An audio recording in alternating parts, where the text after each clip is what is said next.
Hello, everyone, and welcome to A Case for Cannabis. My name is Alfredo Matthew, and I'm the host of A Case for Cannabis, founder of Working World LLC.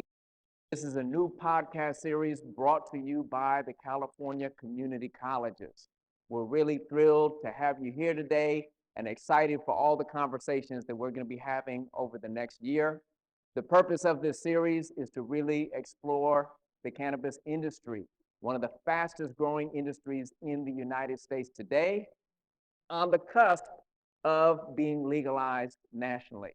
Right now, about a third of the market is in the legal formal economy. 2/3 is still underground in the informal economy. And we're exploring this series because we want to destigmatize this industry. This is an industry just like every other commodity industry, tobacco, cotton, all of these other industries, and there's a lot of money that is going to be made. There are a lot of workforce opportunities to be made. So as we explore education, workforce, entrepreneurship, and economic mobility, we want to come to a better understanding of what makes this industry work. Series, we have really nice, well-produced podcasts, film podcasts, and trailers. We're going to have about 20 episodes over the course of the next year, highlighting entrepreneurs, higher education leaders, industry leaders, professional scientists, and others. And then this is the first of our live streaming events. I'm sitting here today in Oakland, California at Studio 405 Live. Give it up for Oakland Studio 405 Live. Love them. All right, they're dancing over there on the side. Really fabulous partners. I've never done a live stream before, but I couldn't launch it with a better partner company. And this is the first episode. Today, we're going to be meeting with the executive producers of the Case for Cannabis series, the regional directors from the Bay Area Community College Consortium. I'll be introducing them in a moment. And over every other Wednesday, starting today, we're going to have new guests that are going to be adding value to this conversation. If you have not checked us out yet at caseforcannabis.com, you need to see our first 2 episodes that are out. And if you want to get a sense of what this conversation is all about, please check out this trailer with David M. Johnson, the president of Merritt College, our first podcast episode. Check it out.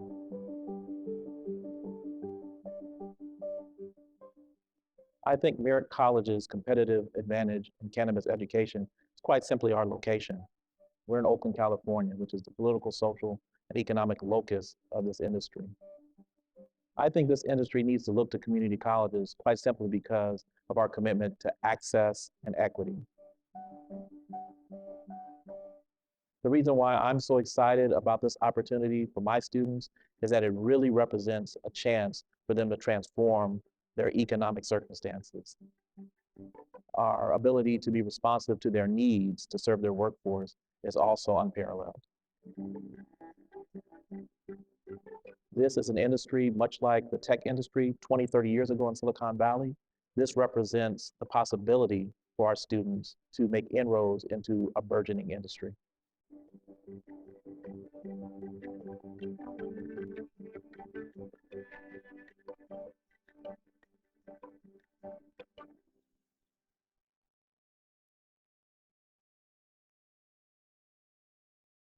All right.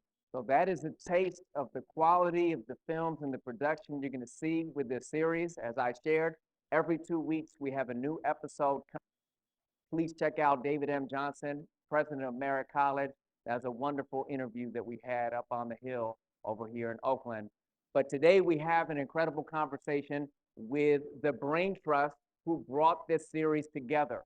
These are the regional directors of the Bay Area Community College Consortium. And first up, I would like to introduce my partner in crime, the incredible Xavier Nazario, Regional Director for Business and Entrepreneurship. Xavier, thank you for joining us today. Hi, Alfredo. I'm excited to be here. Can you just tell us a little bit about who you are, a little bit of your background for folks who might not know? Yeah, so thank you for having this. My name's Xavier Nazario. I am essentially an Army brat. I've moved all around the country My dad was a soldier in the Army, and I ended up settling in California and going to college down at Santa Clara University. After graduating, I've been in higher education or education for the last 12 to 15 years, and I consider myself an entrepreneur. So I look for all opportunities within an organization to really take some risks and move the needle. About 3 years ago, I took on this new position, a new role, and really, what I wanted to do was find a way to help the Bay Area community colleges connect with industry and help our students find living wage jobs. So I'm excited to be here today, and I think cannabis is an emerging industry, and I'm looking forward to talking more about that in a few minutes. Fantastic, Xavier. You are definitely entrepreneurial. Really appreciate everything that you do. You are moving the needle. Another great champion for the California Community Colleges, Director of Hospitality and Tourism, Miss Audrey Labadore. Welcome to the show, Audrey. Thank you so much, Alfredo. The work that you're doing so far for us is just amazing. We're so pleased with it. A little of my background, I have been in the retail or hospitality arena for the past 20 years. I started on my career in the winery industry, where I worked for some high-end wineries producing special events. I then went into the retail environment, working for a chain of retail stores, working my way up the corporate ladder, finally recognizing that that just wasn't what I wanted to do. And so I got into teaching at the community college level and absolutely loved adult education. I then was afforded the opportunity to have this new position about 2 years ago, which is basically connecting industry, finding out what industry needs, and then lining that up with what is being taught at the college level. The reason that I am getting so excited about this cannabis sector is, and again, I know we're going to talk about this in a lot more detail, but if you just look at the jobs that are available in a very short period of time, in 2017, only 122,000 jobs in the cannabis sector throughout America. 2020, 244,000 jobs available. So right there, you can see that Xavier, Fred, you were on the right track here. I definitely agree. Super fast growing industry. And because you have that industry experience and that higher education experience, bringing those two together, you can definitely add a lot of value. And the third musketeer in this founding crew, Mr. Fred Sconberg, Regional Director for Agriculture and Environmental Science. Fred, thank you for joining us today. Well, Alfredo, thank you for having me as well. So I too am with the California Community Colleges. We do employer engagement. My specialty is in agriculture, water, environmental technologies, and natural resources. So my background is in kind of entrepreneurial basis as well, at a number of different businesses. Most applicable to what we're doing here is I had an environmental management company at one time, and then our family has grown some boutique crops in kiwis and Asian pears down in the Central Valley of California. So my interest is with the passage of the 2018 Farm Bill and then the legalization of cannabis in California for medicinal and recreational use. It gives our growers another opportunity to increase their revenue per acre, and we'll get more into that in detail. But I'm very much looking forward to this conversation, and very pleased that you're giving us the opportunity to talk. Thank you, Alfredo. Fantastic. All right, so we got three different perspectives, three different community college leaders and champions who are coming at this from different industry angles. What brought you together? About 18 months ago, someone must have had this idea. How do we combine entrepreneurship, hospitality and tourism, agricultural and environmental science? It's interdisciplinary. This project is externally focused. That's not something community colleges normally do. A campaign reaching out not internally to the colleges, but out into the public, and it's around cannabis, a subject which, even though is legal in California, is still taboo. Why did you decide to come together, and why are the Bay Area community colleges saying yes to this initiative? And we're going to let you get it kicked off, Xavier. I'll start with just one word, and I think it's opportunity. There's opportunity on the small business and entrepreneurship side. There is opportunity for the community colleges to play an important role in this and train the future workforce. But let's take a step back and talk about how this all began. Fred and Audrey attended one of the premier events in the region called the Wine and Wheat Symposium in Sonoma County. And I believe they went on a tour locally, and I live in Santa Rosa, and toured some of the companies up here. And they came up with the idea of, look, this is a great opportunity, and this should be something that the community colleges should be a part of.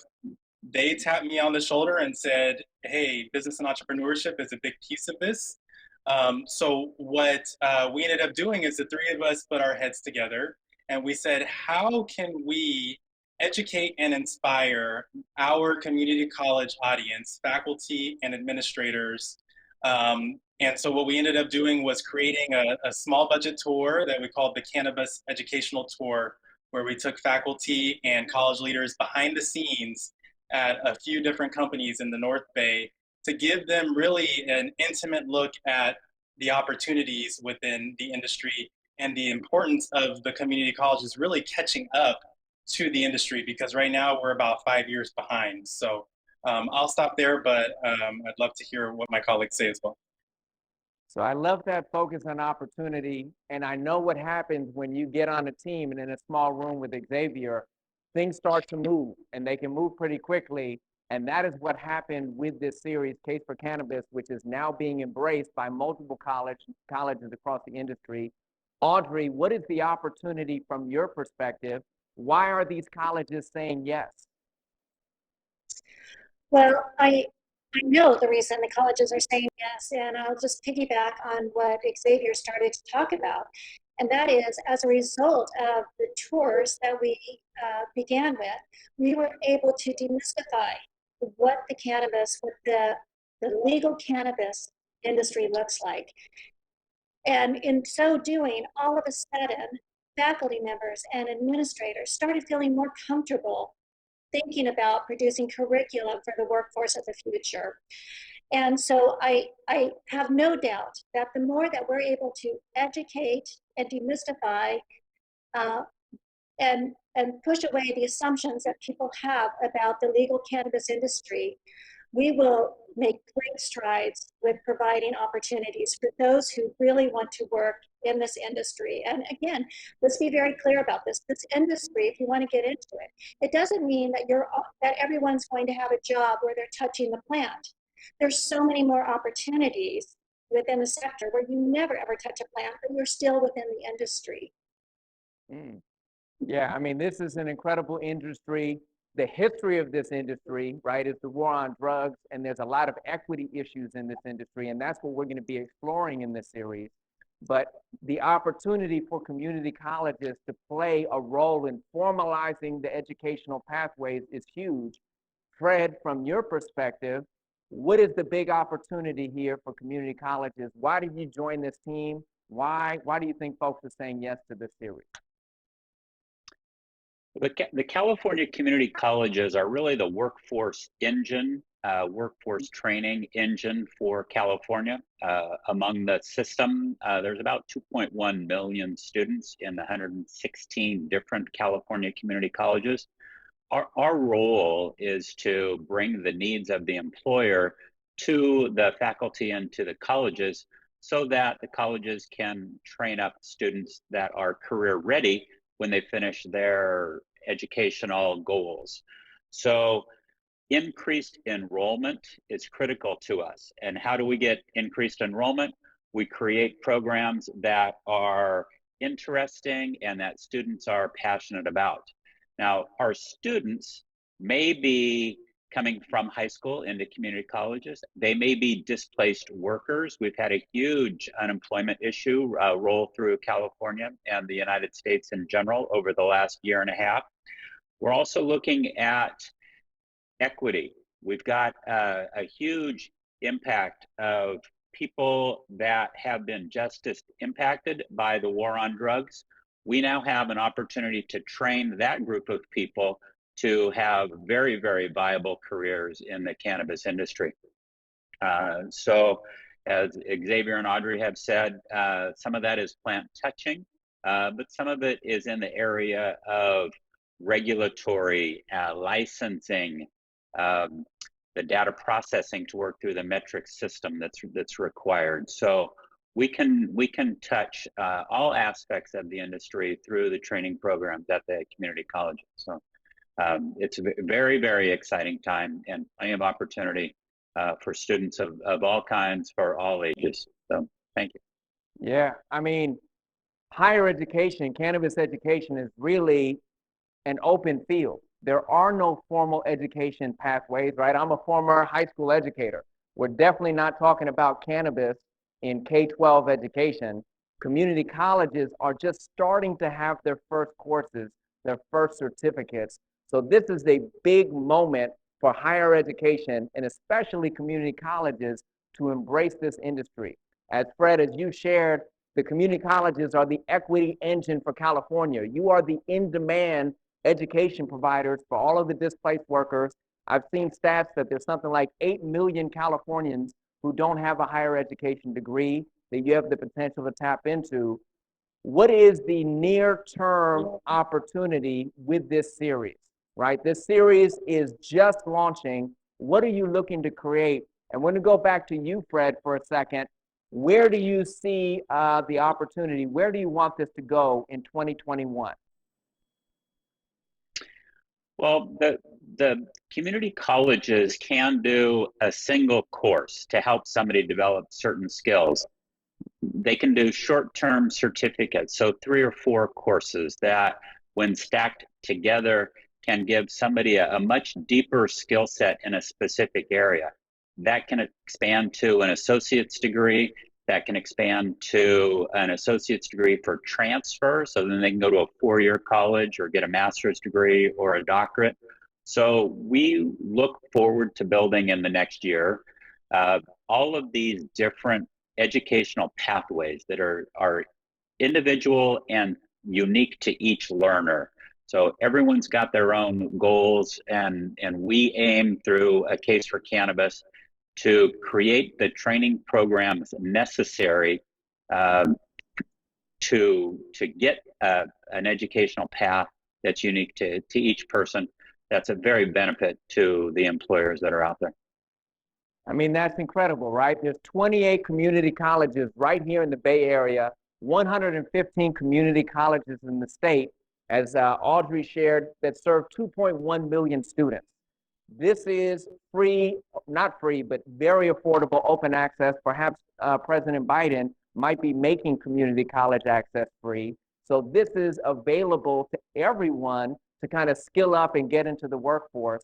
Audrey, from your perspective, what are the near-term goals? What are you looking to get out of this series in 2021? Well, let's see, I can build on where Fred was going. So he was talking about how we're going to be creating pathway students, which ultimately that's what we want to do, is we want to create job opportunities for our students. But how are we going to go about doing that in the near term? I think that's where I'd like to take this question. And we're going to do that by a number of different things. We're going to be breaking our Bay region into sub-regions, and we're going to be offering these same tours that we did up in the North Bay to all of these different smaller regions, so that our administrators and faculty members can meet those who are doing work within their own area. They can develop those relationships. So in turn, they can bring those relationships into the classroom as guest speakers, possibly as even adjuncts. to be subject experts and to really train up these students appropriately and to meet the needs that are being stated by industry. We're also going to be continuing, as you've already stated, Alfredo, making type videos moving forward. Did you want to add something in there? Well, I mean, no, I mean, it's just what is striking me is this is not a one-prong approach. This is multi-pronged. There's media being created, there's internship and apprenticeship programs being created, there's curriculum. You're really looking at this as a holistic approach. Would you say, Audrey? Well, without a doubt. I mean, I think that Fred hit on a lot of the things that we're planning to do as the end result. You had just hit on something that I think is vitally important, and that's the apprenticeship side of the house.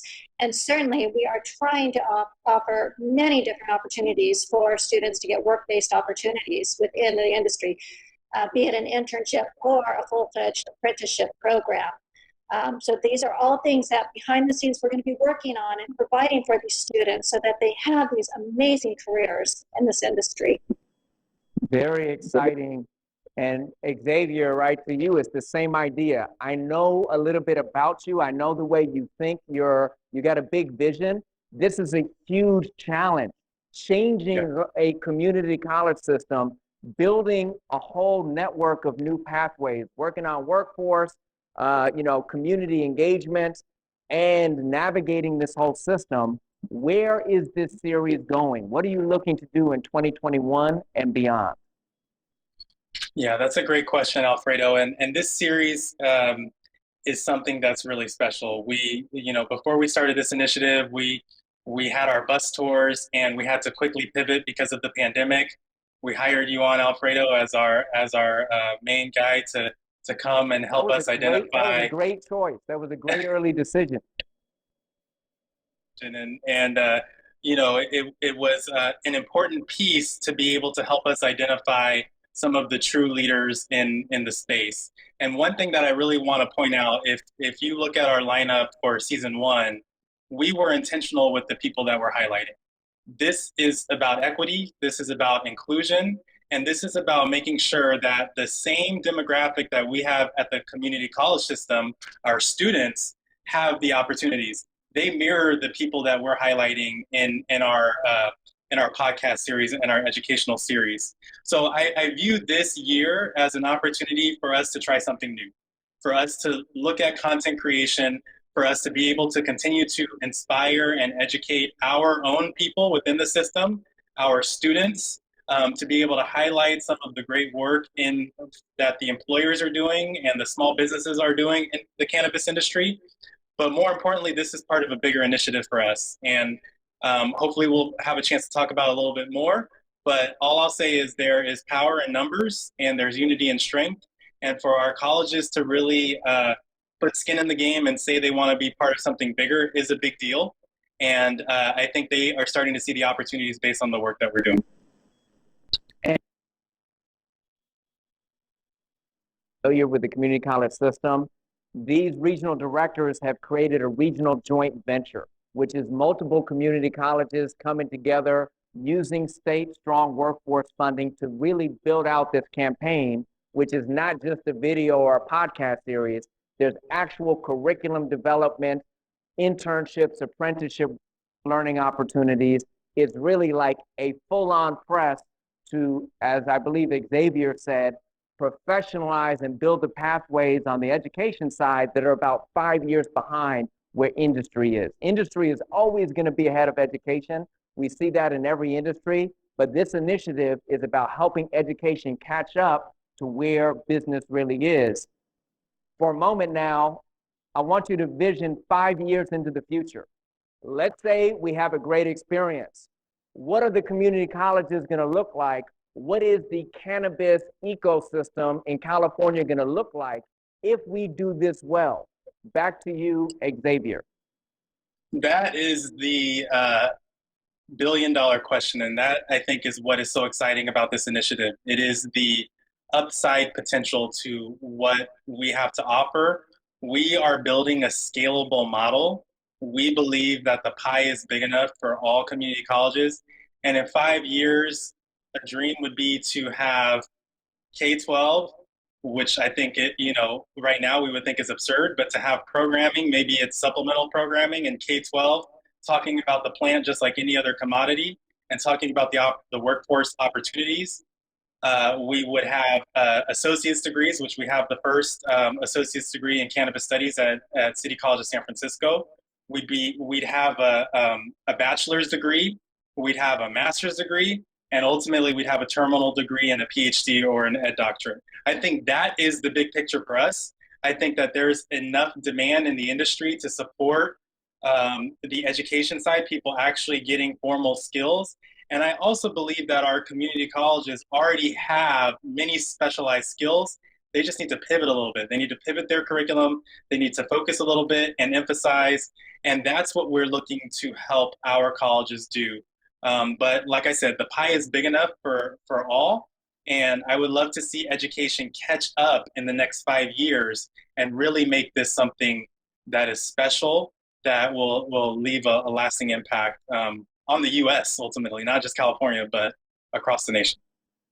Well, let's think globally, right? Mexico just legalized cannabis. I mean, this plant was decriminalized by the United Nations recently, and it's not $1 billion question, it's a $24 billion question. That apparently is the size of the industry in 2021. This is going to be a $100 billion industry or larger by 2026. I mean, this industry, once it gets, right, we talked about this being the end of prohibition. It is going to be legalized by the federal government, by the Biden administration, most likely. And then it's going to be off to the races. California has an opportunity to be ahead of the pack, would you say? Audrey or Fred, maybe to you, Audrey, where do you think this can go in the next 5 years, building off of what Xavier shared? Well, quite honestly, I think that what Xavier shared is the vision that our team does have. When we started this, we looked, where is it that we want this to go? And Xavier explained, we just looked backwards and said, okay, where's our starting point? We are at the very beginning of this because there's really very little that's in the educational realm right now. And so we have to take these small baby steps to very quickly then ramp up and get us in 5 years to where our hopeful outcome is. So I don't have anything to add to what he said. His vision is my vision. That's a beautiful thing, right? We got a super team here. Maybe, Fred, a little bit specifically on the agricultural side, where do you think, what is the opportunity of community colleges getting involved? How can we potentially improve the economy for growers, the pipeline of the workforce? What do you see in your sector of where you want this to go? Yeah, thank you, Alfredo. The next 5 years is going to be working very closely with the employers. It's going to be identifying what are the jobs, what are the job skills necessary, who's going to do the training to train up the potential workers, where are those jobs located? It's going to be a different job in Salinas, California than it is in San Francisco, or it will be in Oakland. Who are the employers, and where are they going to find their employees? How are we going to get students into those specific jobs? So agriculture specific, the industry has taken a hit over the past few decades. That they're big water users. They're using a lot of inputs or chemicals that can be damaging to the local communities. So in the next 5 years, we need to look at different growing techniques for indoor cultivation, for outdoor cultivation. We need safe, environmentally friendly techniques. We need less water consumption, better water management, less inputs, more, I don't want to use the word organic, but more environmentally friendly type of products. We need to provide the farmers with the ability to have an increased revenue per acre. So what are they growing now, and what could they see if they grow industrial hemp or if they grow cannabis? So it's a growth industry, both in the industrial hemp and in the cannabis or marijuana side. So plenty of opportunity in the agricultural and in the environmental technology sector as well. So thank you. So I love everything that you shared. And as you're talking, Fred, I'm thinking about the entrepreneurs that I know that could help those growers, right? Robert Gilchrist, maybe you're listening. Let's Grow Inside, right? Who's doing kind of vertical indoor cannabis production. All of those folks who are just learning about this, how can they get involved? Who are you looking to reach? We're producing, right? We got a YouTube channel. We got a website, caseforcannabis.com. We're trying to reach out to industry partners. We're reaching out to potential students for the community colleges. Who do you want to reach over this next year? And what are some of the opportunities for people to engage? And I'm going to take it back to you, Xavier. So I want to touch, before I answer that question, there's something that's sparked a thought in my mind, and I'd be remiss if I left this out. One important population that we'll be working with, and Fred alluded to this earlier, is our justice impacted population. And I just want to talk about the opportunities there, because we know that specifically Black and Brown communities have been torn apart by the war on drugs, and we have specifically many Black and Brown men behind bars and women. And there's this opportunity to correct a past wrong. And that is in the form of the community colleges serving that population. And that is an area that we are focused on. We have a regional director colleague that we're working with, Damani Fisher. He'll be working with our jail and prison systems. He has an extensive background there.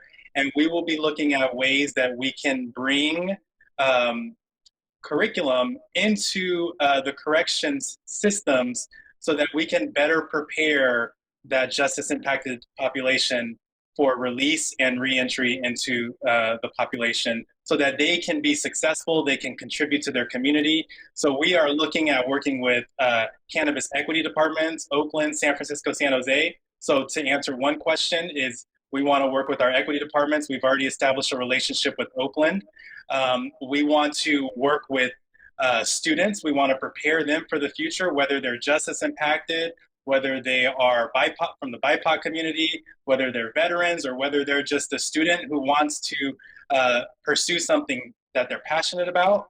We want to be able to harness that passion and provide the education for that. And then most importantly, for this to all work, we have faculty and college leaders that really need to be inspired and see the bigger picture and be able to really think big, take some calculated risks, and impact the industry and meet the needs of the cannabis industry. Right, so that's exciting. So you're talking about a bunch of different populations to focus on equity, and you're going to see that in all the conversations that we have in this series. Talking with Rashad Johnson at Eves, Claudia Mercado, Cali Bueno, talking with David Ume from High Speed. Up next, Kika Keith, Gorilla RX. A lot of the ESO entrepreneurs that we'll be bringing on to this series. We're going to be having a really diverse set of entrepreneurs and speakers. In order for this to also work, we need the employers. We need employers at the table, right? You all are all focused on employer engagement. Audrey, when it comes to the hospitality and tourism industry, what are the different ways that you would like to see them get involved with this series? Yeah, sure. We're already working with some tour operators that are going to be doing some fantastic things to bring the tourism element to it. So to, again, bring the general public into the different spaces where cannabis, where the cannabis is being produced, where it's being grown, where it's manufactured. And again, this is to continue the demystification of the industry. So we're doing that on the educational, the academic side of things, and we're also doing it for the general public in order to get the students engaged in what's going on. On the culinary side of things, you know, there's so many opportunities there. There's The edibles, which is such a huge part of the retail side of the house. There are the tinctures, there are the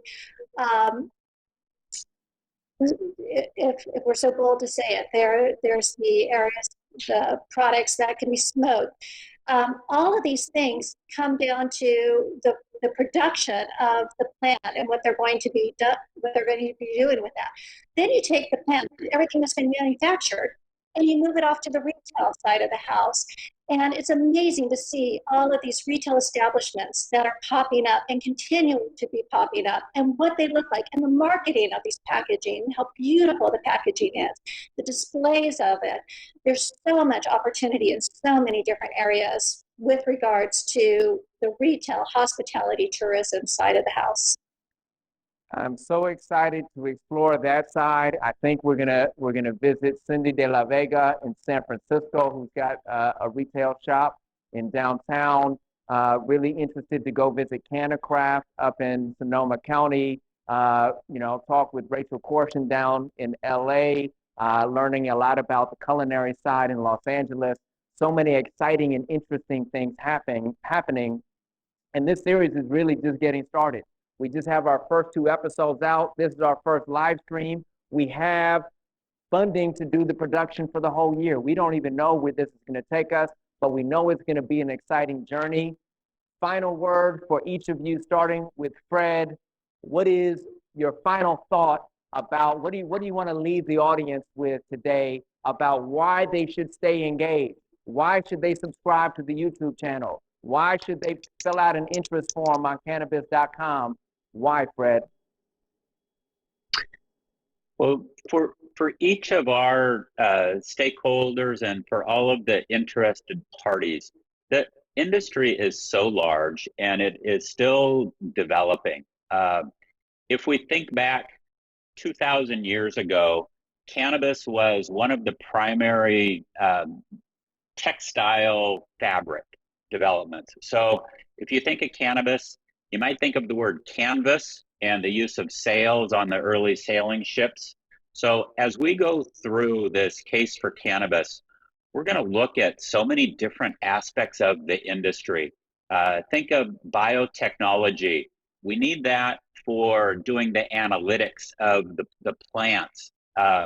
We need the health aspects for what's the medicinal benefits of the cannabis plants. We need the manufacturing arm for extraction and for making the products that Audrey had recently introduced. We need logistics, we need drivers, we need security systems. We need high technology for managing the metric system, which controls the taxation at each level of the cannabis industry. All of that's built around this economic engine that's so important to the revitalization of California. If we think that the tax base now is around $600 million a year, just from the legalized marijuana and the cannabis industry. If you compare that, the spirits industry, the wine, the beer, the spirits, that's around $300 million today per year. So cannabis is already double that. So the economic benefit to the industry, to California, is so significant, and it's going to take us a long time to roll out all of the different layers. And so it's important for those of you that are interested to stay tuned. Let us roll this out slowly. Every couple of weeks, we'll have more information available to you. It's good for the students, it's good for the colleges, it's good for the industry, it's good for the governmental agencies and the nonprofits that are out there providing their own level of oversight. So stay tuned. It's going to be a fun ride. Fantastic, right? So we are going to be exploring the policy issues. Some might say the excessive taxation on this nascent industry, because we have to give it room to breathe and grow. But you're right, it's an incredibly important part of the California economy. Audrey, your final word. What do you want our audience to take away? Why should they stay tuned? Fred was so wonderful with his words just now on why everybody should stay tuned. I am very thankful that he mentioned the health benefits of the industry because that's one area that we didn't spend any time on earlier. And I think that that's a very important part of moving forward with this industry.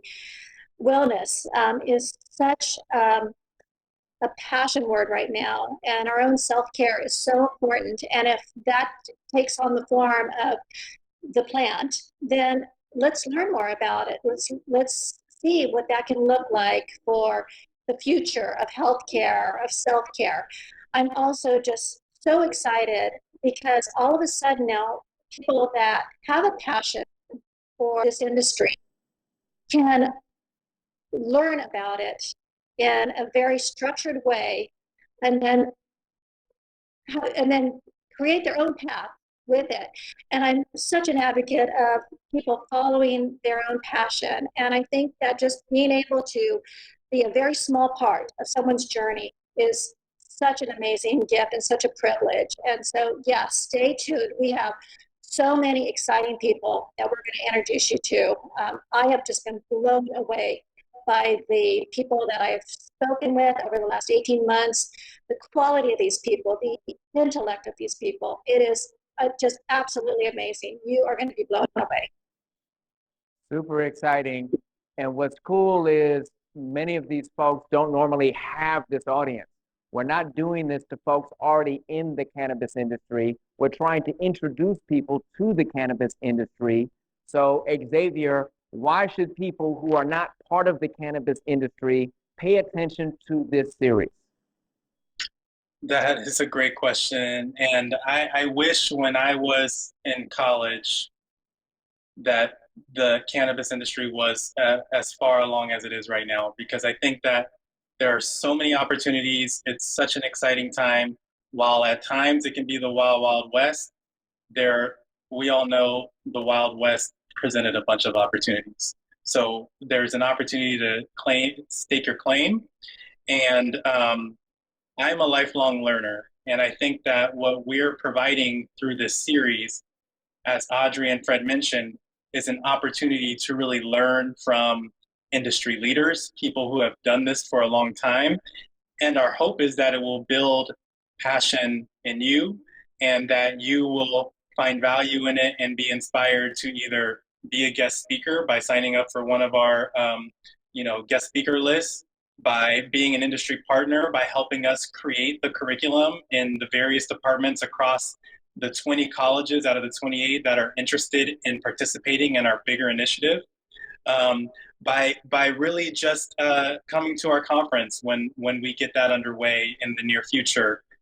There will be opportunities for you to be involved, and we need your voice, and we want you to be in touch, and we will be in touch with you. And so that's what I want to end with, that we want to hear from you, and we want you to come along on this journey with us.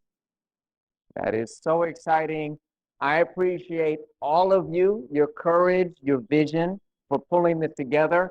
It is not easy navigating the California community college system. It is a giant bureaucracy, yet somehow you all have figured out how to be entrepreneurial within that system. You're navigating it for us. You're navigating it for industry so that it becomes more accessible. This is incredibly exciting. Xavier, Audrey, Fred are all on the website. You can catch them. You can link in with them. You can follow them. They're just wonderful people to work with. And if you're not inspired yet, take a look at this trailer of Kika Keith, our second podcast episode, the entrepreneur and activist of Guerrilla RX. And after that trailer, I'm going to end with some final thoughts and where we're going next. Check out Miss Kika Keith.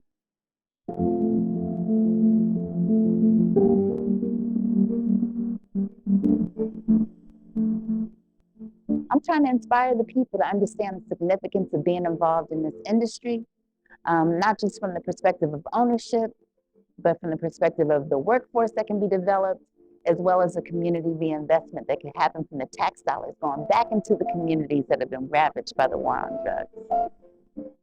The biggest barrier that that people need to overcome is A, the stigma of cannabis, and then B, is proper preparation. I'm telling you, it starts with the education.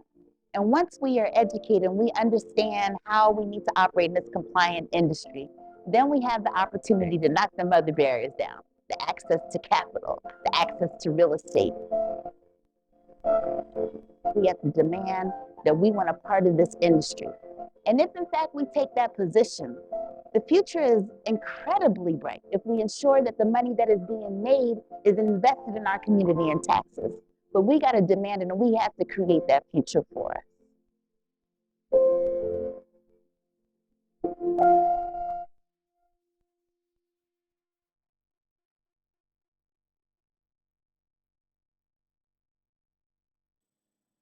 We have to demand that we want a part of this industry. Miss Kika Keith, you need to check out that episode because I've met a lot of inspiring people. She is one of the most inspiring entrepreneurs that I've met. Out of Los Angeles, Miss Kika Keith, episode number 2 with a case for cannabis.